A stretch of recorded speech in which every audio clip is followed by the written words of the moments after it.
오늘까지 이 제목으로 우리 같이 나누겠는데요. 나는 예수님으로 충분한가? 1절부터 제가 3절까지 읽겠습니다.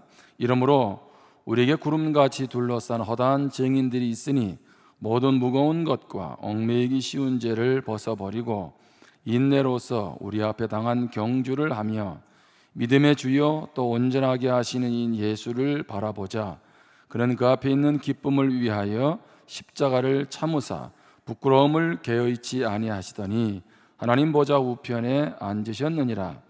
너희가 피곤하여 낙심하지 않기 위하여 죄인들이 이같이 자기에게 거역한 일을 참으신 일을 생각하라. 아멘.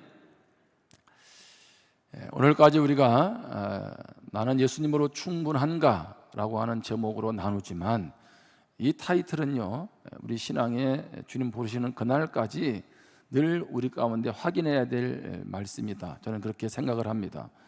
한 성도님이 그러더라고요. 자기는 나는 하나님으로 충분합니다, 이러한 문구를 자기 스마트폰에다가 6개월 동안 새기고 다녔대요.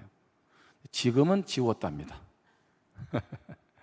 그러니까 그만큼 주님을 향한 열망도 있었지만 어느 순간에 또 그렇지 못한 내 모습을 보게 된다는 거죠. 그렇게 보면 이것은 계속 우리 삶 가운데서 이어져야 되는 것입니다. 제가 워드 프레이를 두 가지를 좀 먼저 하려고 합니다. 워드 프레이라는 것은 말재치라고도 할 수 있고 말장난이라고 할 수도 있습니다. 하나는 뭐냐면 여러분 그리스도인을 크리스찬이라고 하죠. 크리스찬. 크라이스트에다가 뒤에 IAN이 붙죠. 그래서 이것을 어떻게 워드 프레이를 하냐 보니까 I am nothing without Christ 이렇게 하더라고요. 제가 발음이 좀 안 좋지만 알아들을 수 있죠? 뒤에 IAN, I am nothing without Christ. 나는 예수님이 없으면 아무것도 아니다. 그리스도가 없으면 나는 아무것도 아니다. 그런 말이죠. 또 하나의 워드 프레이를 하면 세문안교회 앞에 예전에 붙어 있었던 건데요. 지나가던 사람들이 그 글귀를 보고 아주 궁금해했습니다. 여러분 한번 보세요. 0 더하기 1은 100이에요. 한번 맞춰보세요. 이게 무슨 말일까요? 0 더하기 1은 100. 0 더하기 1은 1이지.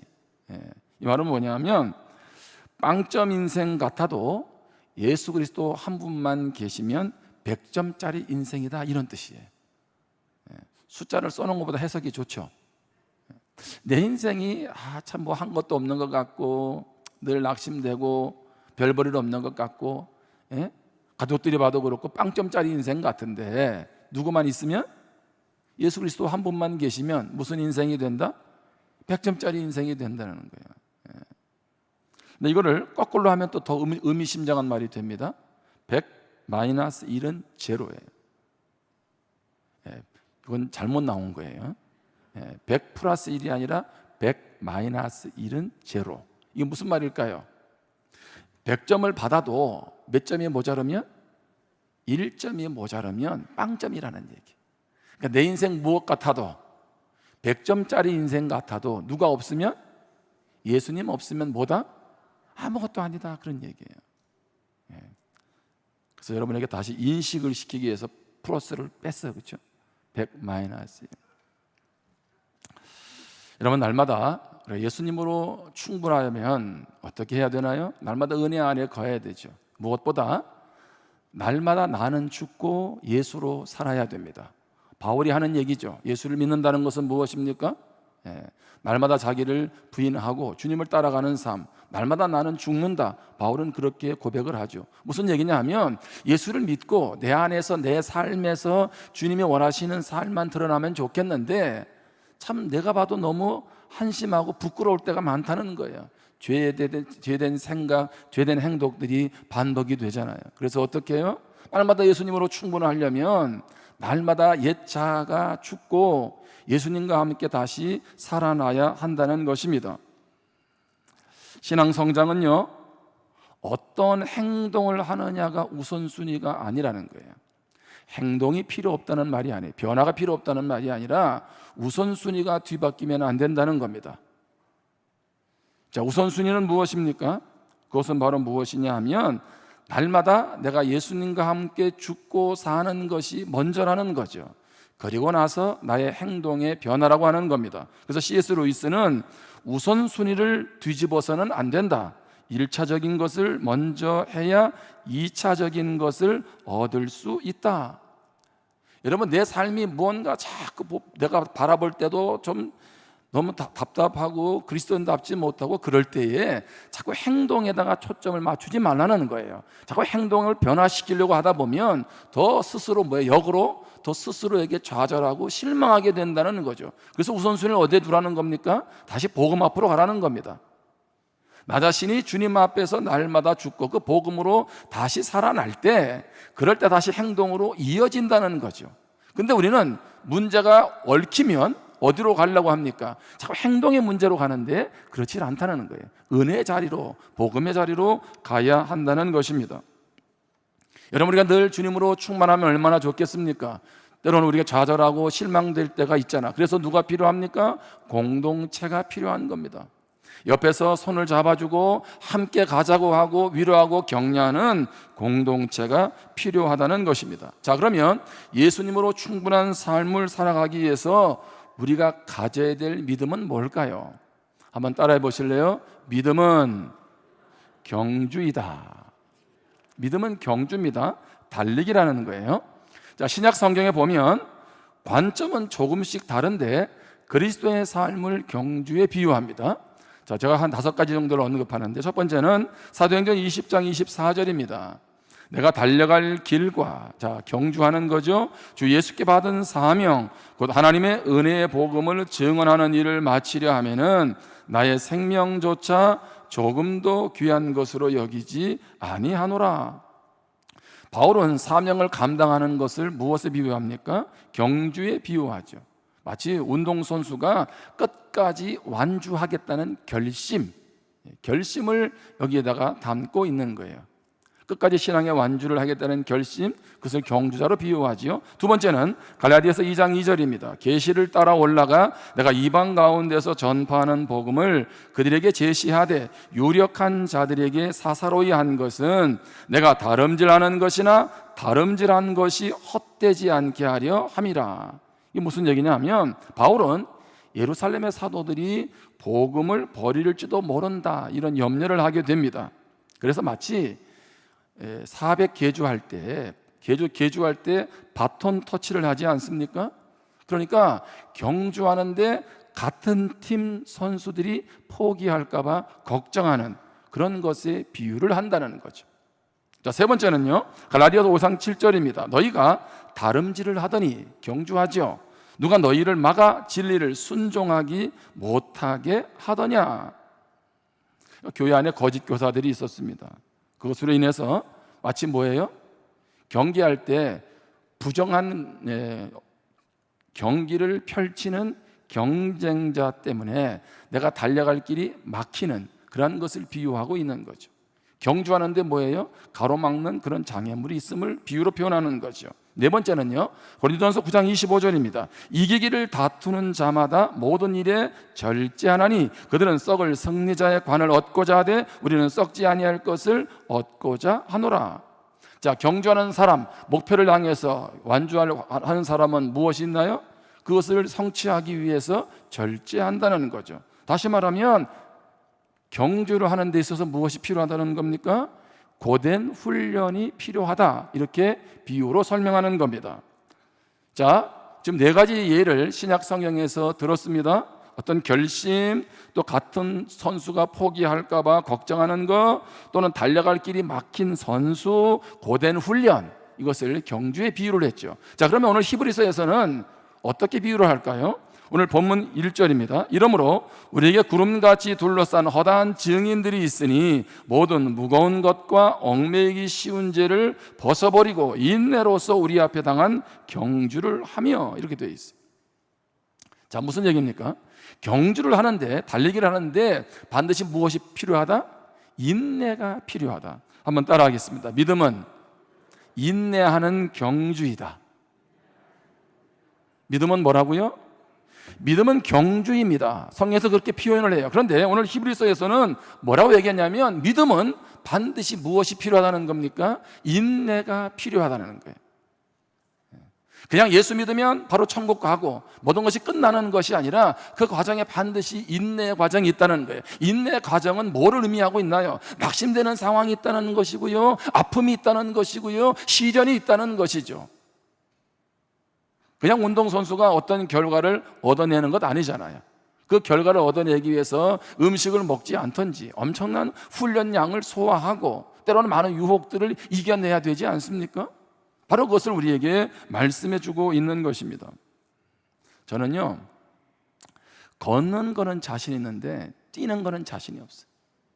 제가 예전에 군생활을 특공대에서 했다 그랬잖아요. 근데 부대 가자마자 제가 가장 두려웠던 게 뭐냐면, 가자마자 아무튼 한 2, 3주밖에 안 됐는데 군장구보를 했어요. 군장구보. 우리 소대원들이 그 당시 14명이었는데 저하고 15명이서 25km를 군장을 채워가지고, 빈 군장도 아니고 말이지, 그리고 총을 들고 헬멧을 쓰고 달리는 거예요. 제가 50분을 달리고 왔는데 돌아가시는 줄 알았어요. 이게 막 숨이 턱까지 차오르는데 와, 2번 다시는 못하겠더라. 너무 힘들었어요. 그런데 제가요, 그 당시에 이제 우리 부대가 한 해에 매번 1년에 한 번씩 천리 행군을 했어요. 일주일 동안 400km를 걷는 거예요. 근데 어느 해에 다른 일정 때문에 천리 행군을 안 했어요. 그럼 넘어가야지. 그 다음에 전반기 하반기 천리 행군을 2번을 한 거예요. 여러분 생각해 보세요. 이게 일주일 내내 400km를 걷는데 마지막에는요, 이제 1박 2일로 100km를 그냥 잠도 안 자고 걷는 거죠. 그러니까 모든 병사들 입에서 영어로 C가 계속 나오더라고. C가 이렇게. 이해가 되시죠? 저도 뭘 어떻게 통제가 안 돼. 내 입에서 나오니까. 너는 그리스도인이라서 나온다 치지만, 제가 얼마 전에 왜 우리 가까운 우리 교회에 가서 새벽기도 부흥회를 인도했잖아요. 근데 한 분이 너무 반갑게 인사를 하는 거예요. 나는 이분이 엄청나게 은혜 받은 줄 알았어요. 그게 아니고, 목사님, 내가 그 부대 출신이라고. 와, 예? 근데 내가 제대할 때 이분은 부대 들어와서 서로 상황은 엇갈렸지만 그 말 속에는요, 엄청난 반가움이 있더라고. 제가 우리 교회 오래 소리 안 했습니다. 열심히 신앙생활 하라고. 제가 있잖아요. 그런데 무슨 얘기를 하고 싶으냐면, 제가 2번의 천리 행군은요, 견뎌내겠더라고. 근데 한 번의 무장구보는 너무 힘든 거예요. 그래서 제가 군대 갔을 때 하나님 다른 기도는 안 들어줬는데 무장구보가 없어지기를 기도했는데 그 다음부터 없어졌어요.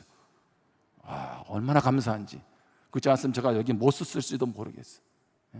근데 왜 나는 달리기를 못하지? 그래서 우리 집안 내력을 쭉 조사해 봤더니요, 운동회에서 달리기에서 상 받은 사람이 한 사람도 없어. 그리고 우리 아들, 딸을 3남매를 봤더니 저를 닮았어요. 전부 다 우리 집안이 김씨 가문이 맞는 게 달리기는 젬병인 거지. 제가 무슨 얘기를 하냐면, 이 달린다는 게 정말 쉽지 않은 거예요. 100m, 계주, 여러분 마라톤, 우리가 인생을 마라톤이라 할 때 얼마나 힘든다는 얘기를 합니까? 여러분, 그런데 인생을 사실 마라톤에 비유할 수 있나요?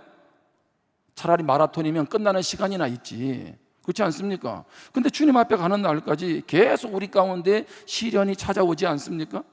근데 우리에게 희망적인 말씀이 있어요. 오늘 본문 1절을 다시 봅니다. 이러므로 우리에게 구름같이 둘러싼 허다한 증인들이 있으니. 놀라운 얘기예요. 우리에게 누가 있다고요? 증인들이 있대요. 구름같이 둘러싼 허다한 증인들. 이 사람은 뭐 하는 사람일까요? 이 사람들은요, 다 힘들고 어려운 이 인생길, 이 믿음의 여정을 이겨낸 사람들이에요. 여기 누가 있습니까? 노아가 있습니다. 에녹이 있어요. 아브라함 할아버지가 있고 사라가 있고요. 막 수많은 믿음의 선배들이 여기에 포함되는 거죠. 이들은 어떤 사람인가요? 끝까지 신앙 포기하지 않았습니다. 끝까지 견디며 신앙의 완주를 한 사람들입니다. 다시 말하면, 내가 이거 견뎌낼 수 있을까? 믿음의 여정은 나한테 의미가 있을까? 누가 있으니 우리보다 먼저 간 믿음의 선배들, 허다한 증인들이 있다는 거예요. 이것은 뭘 의미하는 겁니까? 하나님이 우리의 믿음의 여정을 격려하시고 후원하시고 응원하시는 줄 믿습니다. 할렐루야. 자, 허다한 증인들이 있다는 얘기는 무슨 얘기예요? 하나님이 우리 가운데 그렇게 격려하신다는 것이고, 그런 믿음의 사람들이 있음을 우리에게 지금 확인시켜주고 계시는 거죠. 여러분, 예언사역이라는 말이 있죠. 물론 예언은 말씀이지만 그런 거 있잖아요. 은사적으로 미래를 본다, 뭐 이런 것도 있잖아요. 그런 말을 할 때 제가 예전에 예언 사역을 한 일주일간 배운 적이 있었어요. 근데 그때 그 모든 사역을 한 단어로 정리했을 때 제가 너무 성경적이라고 생각했는데, 예언 사역의 핵심은 뭐냐? 치어리더라는 거예요. 치어리더. 여러분, 우리 그런 거 있잖아요. 왜? 당신 안에 무슨 죄가 있어, 뭐 이런 거 끄집어내는 거 자꾸 생각하는데, 그게 아니라 치어리더는 뭡니까? 소망을 주고 격려하는 거라는 거죠. 예언의 은사를 통해서, 예언의 말씀을 통해서 하나님이 우리에게 궁극적으로 주시는 것은 무엇입니까? 치어리더, 우리를 응원하는 것인 줄 믿습니다.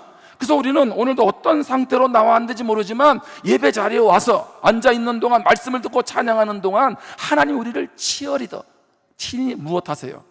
치어리더가 돼서 응원해 주시는 거예요. 이 아침에 그러한 새 힘을 얻고 회복되는 아침이 되기를 주님의 이름으로 축복합니다. 허다한 믿음의 사람들이 이미 이 길을 힘있게 달려갔다는 것을 기억하고, 그러면 나도 갈 수 있겠네, 여러분 그렇게 결단하시라는 거죠. 자, 그러면 믿음의 경주를 우리가 완주하려면 어떻게 해야 될까요? 자, 첫 번째는 무거운 짐을 벗어버려야 합니다. 무거운 짐, 오늘 본문 1절입니다. 이러므로 우리에게 구름같이 둘러싼 허다한 증인들이 있으니 이는 모든 무거운 것과 얽매이기 쉬운 죄를 무엇하고 벗어버리고 인내로서 우리 앞에 당하는 경주를 하며.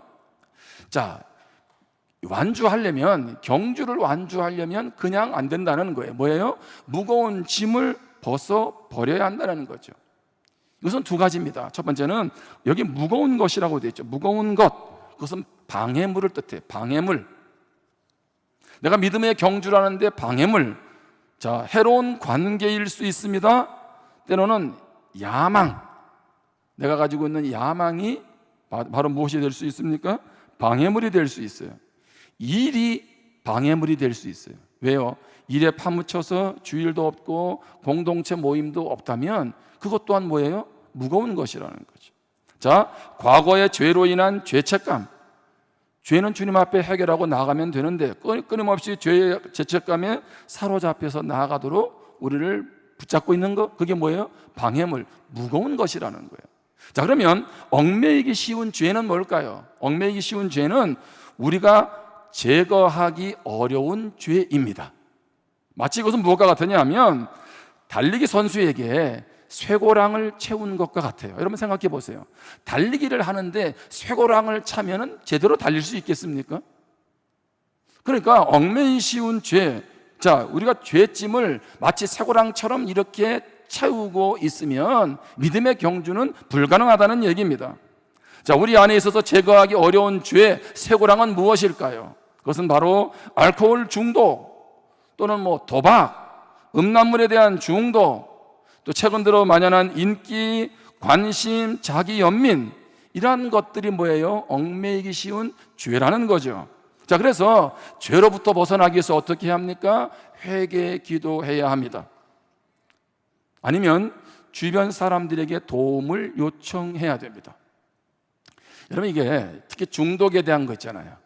죄에 대해서 같은 죄를 계속 반복하면서 헤어나오지 못할 때, 여러분 성경에 보면 그런 말씀 있죠. 서로 죄를 고하라고. 야고보서에 그런 말씀 나와요. 서로 죄를 고하라고. 아니, 이건 좀 이해가 안 되지 않나요? 죄는 하나님 앞에 고하는 것이지 왜 사람 앞에 고하라고 합니까? 그 말은 무슨 얘기냐면, 여러분이 하나님 앞에 죄를 고백했다라고 하면 있잖아요, 아무도 보는 사람이 없잖아요. 또다시 반복하기가 쉬워요. 그런데 상대방에게, 또 다른 사람에게 내가 이런 죄에서 헤어나오지 못하고 있더라고 고백하는 순간 어떻게 합니까? 누군가 나를 돌보아 주는 거죠. 그리고 그 상황에서 헤어나올 수 있는 출발이 될 수 있는 거예요. 자, 서로 죄를 고해서 내가 상대방의 죄를 들었으니까 그 다음에 이 사람이 무슨 일이 있을 때 뒤통수 쳐야지, 그게 아니라는 거죠. 그래서 믿음 안에서 서로 신뢰할 수 있는 공동체가 중요합니다. 어느 누가 죄 문제에서 자유로울 수 있나요? 요즘 같은 때 특별히 중독에서 헤어나오지 못하는 그런 경우들을 많이 보게 되지 않습니까? 그럴 때 어떻게 해요? 옆에서 함께 도와줄 수 있도록 먼저 자신이 인정하고 믿을 만한 사람에게 그 죄를 나누는 것이 중요해요. 그럴 때 또 다른 해결점이 나올 수 있다는 것입니다. 여러분 고대 올림픽 그림들을 한 번씩 보시잖아요. 올림픽 그림. 거기 보면 달리기를 하는데 경주하는 사람들이 알몸으로 달리는 모습들이 나와요. 알몸으로. 여러분 이상하지 않나요? 아니 지금 사람들이 다 보는데 알몸으로 막 달리기를 한단 말이에요. 근데 왜 알몸으로 달렸느냐 하면 그 당시 알몸으로 달린다는 것은 신에게 나 자신을 제물로 드린다 그런 뜻입니다. 그러니까 그렇게 하니까 알몸으로 달리는 거죠. 그런데 그것이 시간이 지나면서 운동선수들의 기록 향상으로 바뀌기 시작하죠. 그래서 어떻게 해요? 운동선수들이 가능하면 복장이 가볍지 않나요? 왜? 속도를 원하는 것들을 얻어내기 위해서. 그렇죠? 여러분 권투 선수들이 땀복 입고 하는 거 봤어요? 시합할 때는 팬티 하나만 입고 하잖아요. 최대한 고추장스러운 것을 벗어버리지 않습니까? 무슨 얘기입니까? 우리도 신앙의 경주를, 믿음의 경주를 끝까지 완주하려면 무엇을? 무거운 짐을 벗어버려야 돼요. 무거운 짐은 무엇과 연결되어 있다고요? 죄와 연결되어 있습니다. 왜 나는 평안이 없지? 왜 나는 만족이 없지? 왜 내 삶은 늘 눌려있는 것 같지?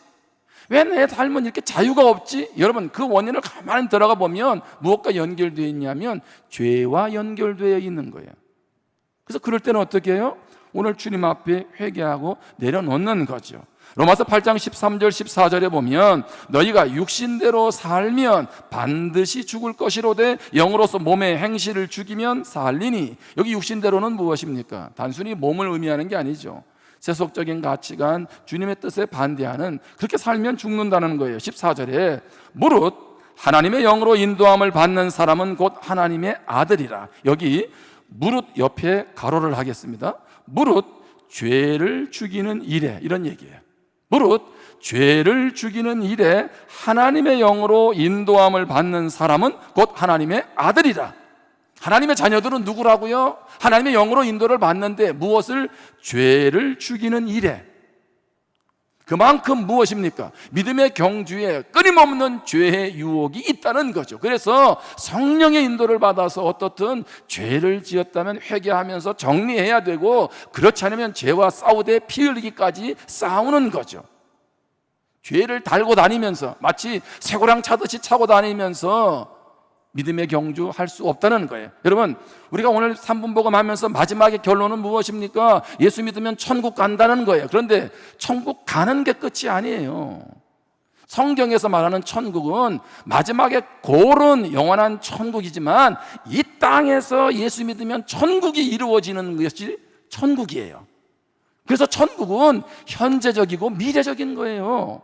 하나님의 나라는 영원한 나라, 그 땅에 죽음 이후에만 가는 게 아니라 이 땅에서 누리고 맛보는 거예요. 그런데 그 천국을 가로막는 것이 뭐라고요? 죄라는 거예요. 그래서 주님은 우리에게 거듭거듭 이 부분에 대해서 말씀하고 계시는 거죠. 이 아침에 무거운 짐을 주님 앞에 내려놓고 벗어버리기를 주님의 이름으로 축복합니다. 그리고 진정한 자유를 맛보기를 주님의 이름으로 축복합니다. 두 번째로 믿음의 경주를 끝까지 하려면 예수님을 바라보아야 합니다. 자, 경주자에게 있어서 반드시 무엇이 있습니까? 마지막 골이 있어요. 목표. 여러분 우리의 골은 뭘까요? 예수 그리스도죠. 예수 그리스도.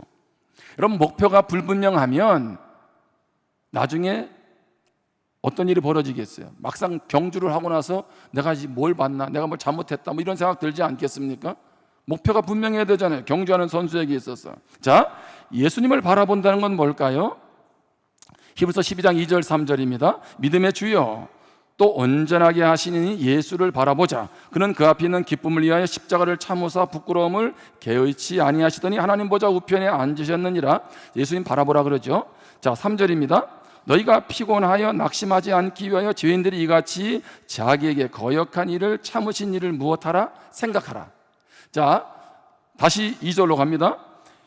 예수님을 바라보라는 것과 3절에서 예수님을 생각하라는 건 같은 말이죠. 예수님께 시선을 고정하라는 얘기예요. 그분을 생각하라는 것입니다. 자, 그러면 성도님들에게 묻겠습니다. 예수님을 바라보는 건 뭡니까? 우리 그렇게 예수를 바라보자 그랬잖아요.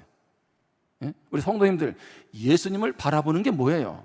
눈을 뜨고 예수님이 저기 계시나 저기 계시나 이렇게 바라보는 건가요?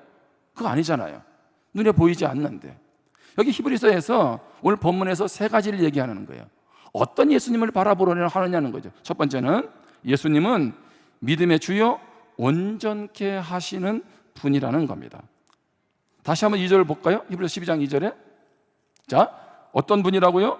믿음의 주요 또 온전하게 하신 이 일을 예수를 바라보라는 거예요. 여러분, 예수님을 바라본다는 것은 예수님은 믿음의 주다, 온전케 하시는 분이다, 이분을 바라본다는 거예요. 자, 그러면 한번 생각해 보세요. 여기 믿음의 주라는 말이 뭐냐 하면 그냥 믿음의 주 그런 말이 아니고 믿음의 개척자라는 말입니다. 또 다른 말로 하면 믿음의 선구자.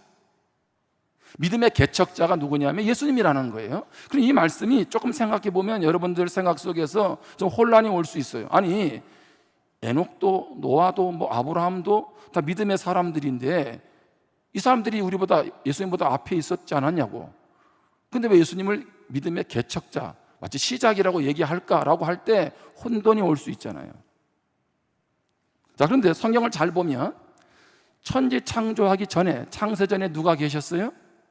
예수님이 계셨어요. 천지를 창조할 때도 예수님이 계셨죠. 아브라함보다 먼저 계신 분 누구세요? 예수님이세요. 자, 이스라엘 백성을 애굽에서 인도하는 분은 누굴까요? 하나님? 예. 근데 예수님이기도 합니다. 자, 신약 유다서 1장 5절을 보겠습니다.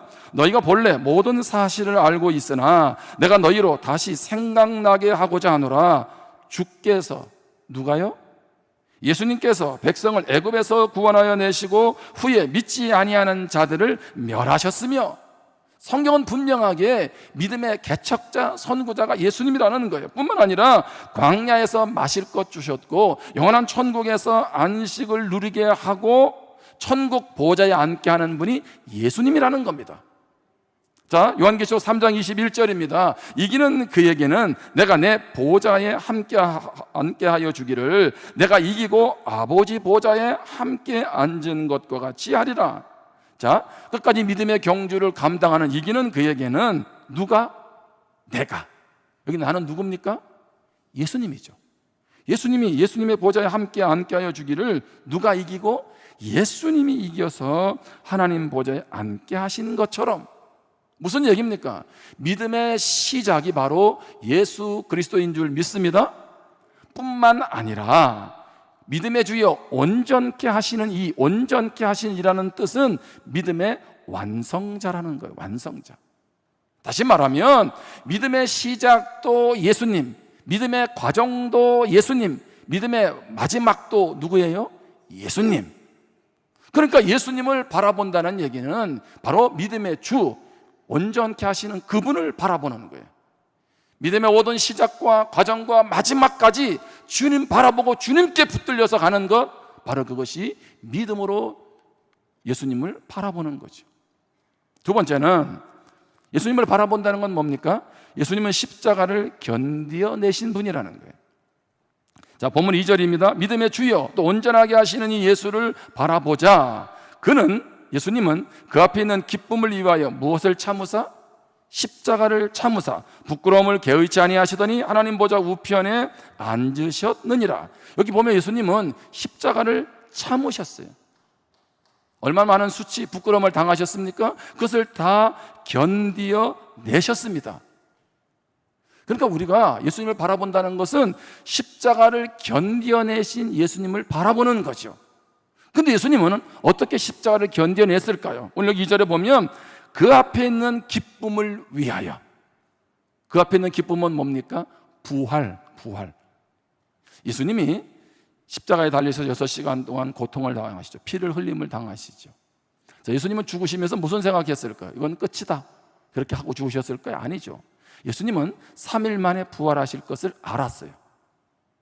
예수님은 그 십자가의 고통을, 조롱당하면서 그 고통을 감당할 수 있었던 것은 무엇입니까? 내가 비록 십자가에서 죽지만 3일 뒤에 무엇 할 것이다? 부활할 것이다. 여러분, 우리가 어떻게 예수님을 바라보고 이 믿음의 경주에서 승리할 수 있나요?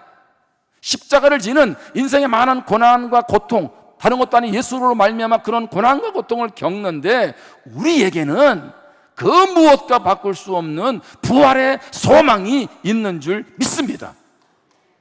예수 그리스도 안에서 우리가 예배 자리로 나왔을 때 절망이고 낭망이었지만 예배를 통해서 부활의 주님으로 다시 힘을 얻고 세상으로 나아가고, 뿐만 아니라 우리가 이 땅을 떠나서 흙으로 돌아가는 육체이지만 우리는 다시 신령한 몸으로 부활하는 줄 믿습니다.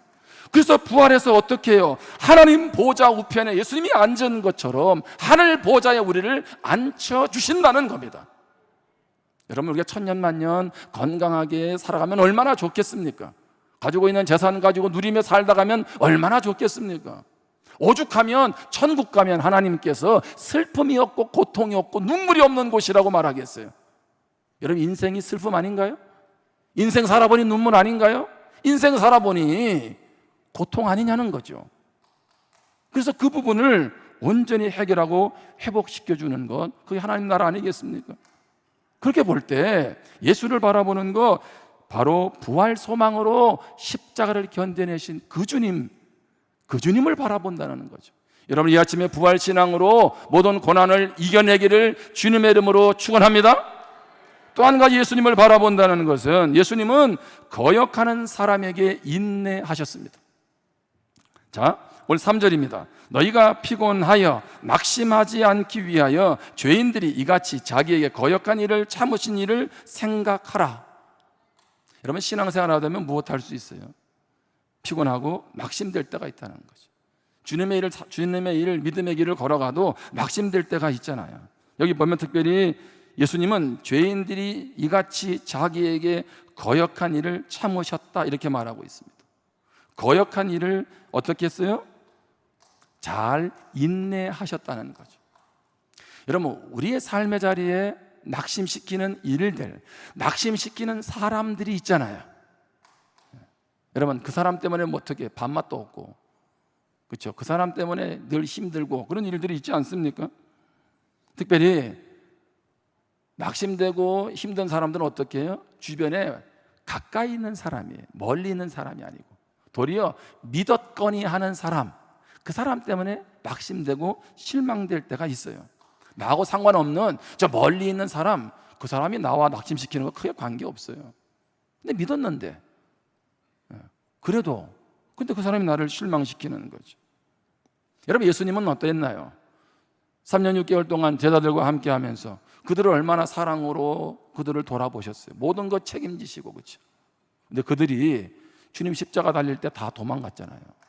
그죠? 베드로는 예수님 부인하고, 뿐만 아니라 예수님이 기적을 행할 때 수많은 사람들이 뭐 오고, 예수님이 예루살렘 입성할 때는 뭐 호산나 구원자하고 뭐 찬송하면서 무리지어 들어왔는데 십자가 앞에서 다 돌 던지고 침 뱉고 조롱하지 않았습니까? 그렇게 따지면 예수님이 얼마나 배신감이 컸겠어요. 그런데 예수님 어떻게 하세요? 거역하는 사람들을 인내하셨어요. 무엇으로 했을까요? 사랑으로 하셨죠.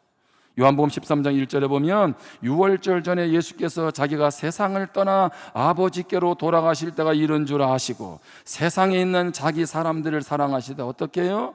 끝까지 사랑하시니라. 여기에 누가 포함되어 있어요? 베드로가 포함되어 있어요. 베드로. 예수님은 뭐예요? 이미 베드로가 무엇할 것을 부인할 걸 알고 저놈은 빼고 사랑해야지, 이게 아니잖아요. 끝까지 사랑하세요. 거기에는 누구 포함되어 있나요? 김종석 목사도 포함되어 있죠. 거기에 누가 포함되어 있어요? 여러분도 포함되어 있고, 그 사랑 때문에 우리가 다시 회복되어 여기까지 올 수 있었다는 것입니다. 여러분, 신앙으로 경주한다는 것은 아무런 일이 없다는 것이 아니에요. 예수를 믿는 순간, 만나는 순간 아무런 어려움이 없다는 것이 아닙니다. 많은 유혹들이 있습니다. 많은 시험들이 등장합니다. 한번 따라합시다. 시험 들면 나만 손해다. 여러분, 시험 들 일이 있으면 빨리 뻥 차버리세요.